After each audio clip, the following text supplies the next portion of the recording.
நேயர்கள் எல்லாருக்கும் வணக்கம். இந்த வீடியோவில் சோபக்கிருது வருடத்தோட கடைசி மாதமாக இருக்கக்கூடிய பங்குனி மாதத்துக்கு உண்டான பலனை தான் நம்ம பார்க்க போகிறோம். இந்த பங்குனி மாதத்தோட சோபக்கிருது வருடம் அப்படிங்கிறது முடியுது. அதன் பிறகு குரோதி வருடம் அப்படிங்கிறது வரப்போகுது. அதுக்கு தமிழ் புத்தாண்டு பலன் அப்படிங்கிறது நம்ம தனியாக போடுவோம். இந்த வீடியோவில் இந்த பங்குனியோட கிரக நிலைகள் எப்படி இருக்குது, இந்த பங்குனி மாதம் உங்களோட ராசிக்கு எப்படி இருக்குது, நினச்சது நிறைவேறுமா, இது எல்லாத்தையும் தான் நம்ம பார்க்க போகிறோம். இந்த மாதத்துக்கு உண்டான கிரக நிலைகள் அப்படின்னு பார்த்திங்கன்னா ரொம்ப கண்ணாபுண்ணான்னு இருக்குது. இது எப்படி சொல்கிறது, இதனால் பலர் பயப்படணும். சில பேருக்கு என்னடா இது மாதிரிலாம் இருக்கே அப்படின்னு யோசிக்க வைக்கும். ஆனால் அதையும் தாண்டி உங்களோட ராசிக்கு என்னென்ன நன்மைகள் வரப்போகுது, என்ன மாதிரியான பரிகாரங்கள் செய்யணும் அப்படிங்கிறத பார்த்துடணும். சூரியன் மீன ராசியில் ராகுவோடு சேர்ந்து கூடியிருக்காரு. பார்த்துங்க, ராகுவும் சூரியனும் கூட்டணி. அதேமாரி மாத தொடக்கத்தில் பங்குனி 1ஆம் தேதியே செவ்வாய் கும்பராசிக்கு போய் சனியோட சேர்றாரு, பகை கிரகங்களோட சேர்க்கை. இது ஒரு பக்கம். அடுத்து புதன் பார்த்திங்கன்னா மாத தொடக்கத்தில் நீசத்தில் இருக்கார். 13ஆம் தேதி புதனும் வக்கரமாகி சுத்தமாக வலிமையிலேருந்து போகிறாரு. இப்படி இந்த 3 கட்டம் அப்படிங்கிறது கொஞ்சம் சுமாரான அமைப்பு அப்படின்னு தான் சொல்லணும். அதோட சுக்கிர பகவான் கும்பராசியில் இருந்துட்டு 19ஆம் தேதி மீனராசிக்கு போய் அவரும் ராகுவோட சேர்றாரு. குரு பகவான் மேச ராசியில் இருக்கார். சனி பகவான் கும்பராசியில் செவ்வாயும் சனியும் சேர்ந்துக்கிட்டு இருக்காங்க. ராகு மீனத்தில் இருக்கார், கேது கன்னியில் இருக்கார். இந்த கிரக அமைப்புகள், இந்த பகை கிரகங்களோட சேர்க்கை, இது எல்லாம் சேர்ந்து உங்களுக்கு இந்த மாதத்துக்கு என்ன பலன் கொடுக்க போகுது அப்படிங்கிறத பார்ப்போம். ராசி நேயர்களே, உங்களுக்கு இந்த பங்குனி மாதம் எப்படி இருக்குது அப்படின்னு பார்த்தோன்னா, வழக்கமாகவே பங்குனி மாதம் அப்படின்னா கிரகங்களோட ராஜா சூரியன் உங்களோட ஜென்ம ராசிக்குள்ளேயே தான் இருப்பார். இது ஒவ்வொரு பங்குனி மாதமுமே நடக்கும். ஆனால் இந்த பங்குனி மாதத்துக்கு உண்டான கிரகங்களோட நடவடிக்கை, கிரகங்களோட இருப்பு, ராசி மாற்றம், இது எதுவுமே சரியில்லை அப்படின்னு தான் சொல்லணும். என்ன ஜோசியரை எடுத்தோடனே இப்படி சொல்கிறீங்க, இப்போ இந்த மாதம் எதுவும் நன்மை இல்லையா அப்படின்னு கேட்கலாம். பல கண்டங்கள்லேருந்து நாம் தப்பிக்கிறதே பெரிய விஷயம். அதுலேருந்து தப்பிக்கக்கூடிய அளவுக்கு கிரக நிலைகள் அப்படிங்கிறது இருக்குது. அதனால் ஏதோ தலைக்கு வந்தது தலைப்பாயோட போச்சு அப்படிங்கிற மாதிரி இந்த வீடியோவை கேட்டு நடந்துக்கிட்டிங்கன்னா சரியாயிடும். பெரிய அளவில் பாதிப்பு இல்லாமல் நீங்கள் தப்பிச்சிக்கலாம். ஏன்னா இந்த பங்குனி மாதத்துக்கு உண்டான கிரக நிலைகள் அப்படின்னு பார்த்தீங்கன்னா ராசிக்கு அதிபதியான குரு பகவான் மட்டும் நல்ல நிலையில் இருக்கார். அவர் ஒருத்தர் இருக்கிறதே மற்ற கிரகங்கள் சுமாராக இருந்தாலும் கூட அவர் ஓரளவுக்கு பார்த்து சரி பண்ணிடுவார். ஏன்னா ராசிக்கு விரயஸ்தானத்தில் சனி பகவான் இருக்கார், சுக்கிர பகவான் இருக்கார். சனி பகவானுக்கு பகை கிரகமாக இருக்கக்கூடிய உங்களோட ராசிக்கு யோகம் செய்யக்கூடிய கிரகமாக இருக்கக்கூடிய செவ்வாய் இருக்கார். இத்தனை கிரகங்கள் உங்களோட ராசிக்கு விரயஸ்தானத்தில் மாட்டியிருக்கு. ராசிக்குள்ளேயே புதனும் சூரியனும் இருக்காங்க. சுக்கிரனும் ராசிக்குள்ளே 19ஆம் தேதிக்கு மேலே வருவார். இதில் 13ஆம் தேதி புதன் வக்ரகதி அடைகிறாரு ராசிக்குள்ளேயே. பல விஷயங்கள் அப்படிங்கிறது சரியில்லை. ஆனால் தனஸ்தானத்தில் குரு இருக்கார், குடும்பஸ்தானத்தில் குரு இருக்கார், வாக்குஸ்தானத்தில் குரு இருக்கார். அப்படிங்கும்போது இது எல்லாத்தையுமே அவர் சரி பண்ணிடுவார். அதனால் பயப்பட வேண்டியதில்லை. 7.5 சனியில் நீங்கள் இப்போ விரயசனியோட ஆதிக்கத்தில் இருக்கீங்க. ஒரு பக்கம் தனஸ்தானத்தில் இருந்துக்கிட்டு குரு காசு பணம் கொடுத்தாலும் கூட விரயத்தில் இருக்கிற சனி செலவுகளை கொடுத்துருவார். அப்போ வரவும் செலவும் சமம்.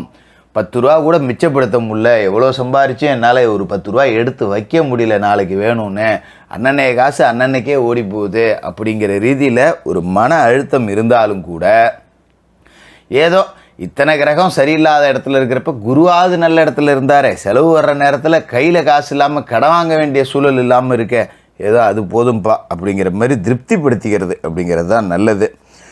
ஏன்னா இது போன்ற காலகட்டம் அப்படிங்கிறது நாம் சுபவிரய செலவு செஞ்சுக்கணும். ஏதாவது முக்கிய விசேஷங்கள் செய்கிறதா இருந்தால் செஞ்சு விடுங்க. விசேஷங்கள் நல்ல காரியங்கள் எல்லாமே செய்யலாம், அதிலலாம் எந்த தப்புமே கிடையாது. கையில் காசு இருக்கா, வண்டி கிண்டி வாங்கணுமா வாங்கி போட்டுருங்க. வீட்டுக்கு ஏதாவது ஜாமான் வாங்கணுமா, இப்போ இந்த வெயில் காலம் ஆகி போச்சு, ஒரு ஏசி வாங்கி போடுறேன், ஃப்ரிட்ஜ் வாங்கி போடுறேன், இந்த மாதிரி ஏதாவது வாங்கினா வாங்கி போட்டுருங்க. இல்லை சுப நிகழ்ச்சிகள் ஏதாவது நடக்குமா, பிள்ளைகளுக்கு காது குத்து ஏதாவது பண்ண வேண்டியது இருக்கா செஞ்சுருங்க. இல்லை கோவிலுக்கு ஏதாவது நேர்த்தி கடன் இருக்கா, ஒரு கிடா வெட்டுறேன் பொங்க வைக்கிறேன்னு அது மாதிரி இருந்தால் பண்ணிடுங்க.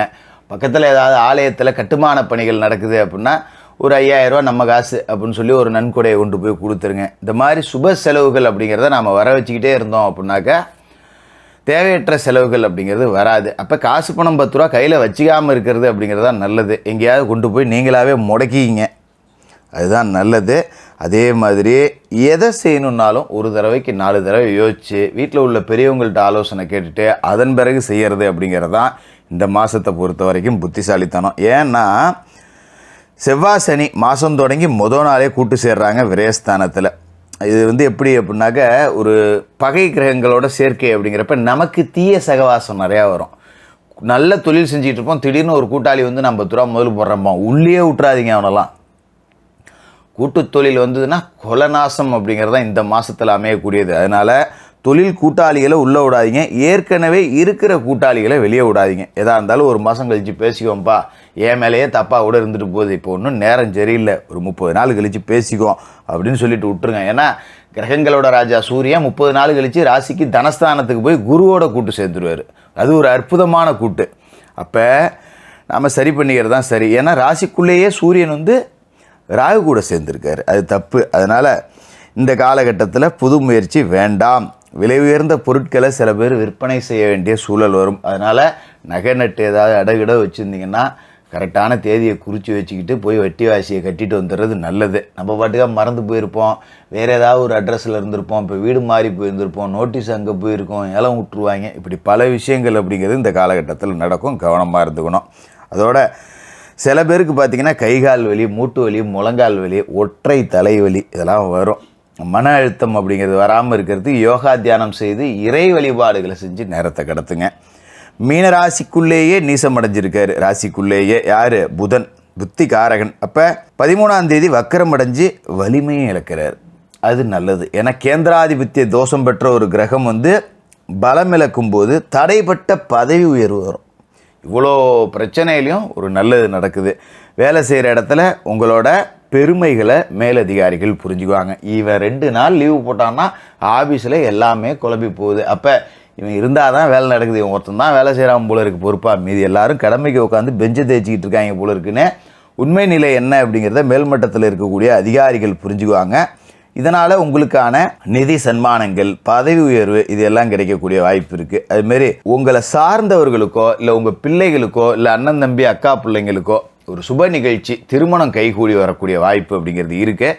அப்போ நம்ம சார்ந்தவங்களுக்கு திருமணம் நடக்குதுன்னா நாம் கையை விட்டு ஒரு மோதிரம் போடுறேன், ஒரு தட்டு வரிசை எடுக்கிறேன், போகிறேன் வரேன்னு 10 ரூபா செலவு வந்துக்கிட்டு தான் இருக்கும். இந்த மாதிரி செலவுகளை பண்ணிவிடலாம், தப்பு இல்லை. மனசுக்கு சந்தோஷமாக உறவுகளோட கூடி நேரத்தை செலவிட்டு ஒரு விருந்து சாப்பிட்டு நல்லது கெட்டதை பேசி தீர்த்துக்கிட்டு அப்படி ஜாலியாக உட்காந்துருக்கிறதுக்கு 10 ரூபா செலவு பண்ணுறதுல தப்பு இல்லை, பண்ணிவிடுங்க.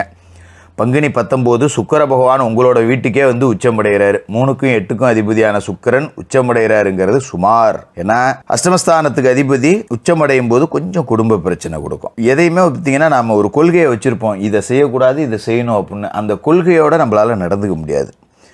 நேரத்துக்கு தக்கன தான் முடிவு நாம் எடுக்க முடியும். அதாவது நம்ம போக்குக்கு எந்த நிகழ்ச்சியுமே நடக்கும், இழுக்கிற இழுப்புக்கு நாம் தான் கூட போய் ஆகணும். எதுவுமே நாம் திட்டம் போடுற மாதிரி நடக்காது. நடக்கிற பக்கத்துக்கு நம்ம ஓடிக்க வேண்டியதுதான், வேறு வழி அப்படிங்கிறது இந்த மாதத்தில் இல்லை. இதுமாரி பொது வாழ்க்கையில் இருக்கிறவங்களுக்கு பொறுப்புகள் மாற்றப்படக்கூடிய வாய்ப்பு இருக்குது. அரசியல்வாதிகள் ரொம்ப கவனமாக இருக்கணும்.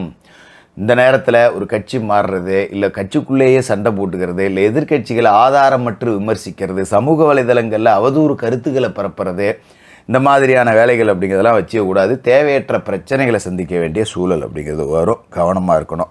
அதோட மாதம் முழுக்க சூரியன் ராகு கூட்டணி ராசிக்குள்ளேயே இருக்குது அப்படிங்கிறதால கொஞ்சம் கடன் அதிகமாகும். ஏன்னா ராசிக்கு 6க்கு அதிபதி சூரியன், கடனை குறிக்கக்கூடிய இடத்துக்கு அதிபதி ராசிக்குள்ளே வந்து ராகுவோட பிடியில் இருக்காருங்கிறதால 10 ரூபா கடன் வாங்க வேண்டியது இருக்கும். சக பணியாளர்கள்கிட்ட உங்களோட முன்னேற்றங்கள், குடும்ப விவகாரங்கள், வருமானம், தொழில் இது குறித்து சொல்லவே கூடாது. என்னதான் நண்பனாக இருந்தாலும் தொழிலில் 10 ரூபா என்னடா வருது அப்படிங்கிறத பகிர்ந்து வேண்டாம். தேவையற்ற பிரச்சனைகள் வரும், அதில் கொஞ்சம் கவனமாக இருந்துங்க. இந்த மாதங்கிறதே ஒரு பரிகாரம் பண்ணக்கூடிய மாதம் தான். ஏன்னா சர்ப்பசாந்தி பரிகாரங்கள் அப்படிங்கிறதே சரியாக பண்ணிங்க. ராசிக்குள்ளே ராகுவும் கலத்தரத்தில் கேதுவும் இருக்காங்கிறப்ப கணவன் மனைவி பிரச்சனை வரும், கொஞ்சம் விட்டு கொடுத்து போங்க. இல்லைன்னா ஒரு தற்காலிக பிரிவு ஏற்படக்கூடிய வாய்ப்பு அப்படிங்கிறது கூட இருக்குது. அதனால் தினமும் குளித்து முழுவிட்டு விநாயக பெருமானை வணங்குங்க, முருகப்பெருமானை வணங்குங்க. மாதத்தில் ஒரு நாள் உங்கள் குலதெய்வ கோயிலுக்கு போயிட்டு வாங்க. குலதெய்வம் தெரியாதவங்க இஷ்ட தெய்வம் எல்லா தெய்வம் கோயிலுக்கு போய் வணங்கலாம். இல்லை குலதெய்வ கோயில் வந்து தொலைதூரத்தில் இருக்க போக முடியாது அப்படிங்கிறவங்க குலதெய்வத்தை மனசார நினச்சி வீட்டிலையே வணங்குங்க. உங்களால் முடிஞ்ச போதெல்லாம் ஏழைபாளைகளுக்கு அன்னதானம் பண்ணுங்கள். ஏதோ ஒரு இந்த 30 நாளில் ஒரு 10 பேர்த்துக்காவது 3 நாளைக்கு ஒருத்தருக்கு ஒரு அன்னதானம் பண்ணுங்கள். இதை செஞ்சிட்டாலே இந்த பிரச்சனைகள் எல்லாத்துக்குமே ஒரு நல்ல தீர்வு அப்படிங்கிறது இருக்கும். பங்குனி உத்திர தினத்தில் முருகப்பெருமானோட அறுபடை வீட்டில் ஏதாவது ஒரு வீட்டுக்கு போய் வணங்குங்க. இல்லை தொலைதூரம் போக முடியாதுங்கிறவங்க பக்கத்தில் இருக்கிற முருகப்பெருமானோட ஆலயத்துக்கு போய் முருகப்பெருமானுக்கு ஒரு பாலாபிஷேகம் செஞ்சு வணங்கிட்டு வாங்க. இந்த பங்குனி மாதம் அப்படிங்கிறது சோதனைகளை தாண்டி சாதனை படைக்கக்கூடிய மாதமாக இருக்கும். மீனராசிக்காரர்களுக்கு வாழ்த்துக்கள்.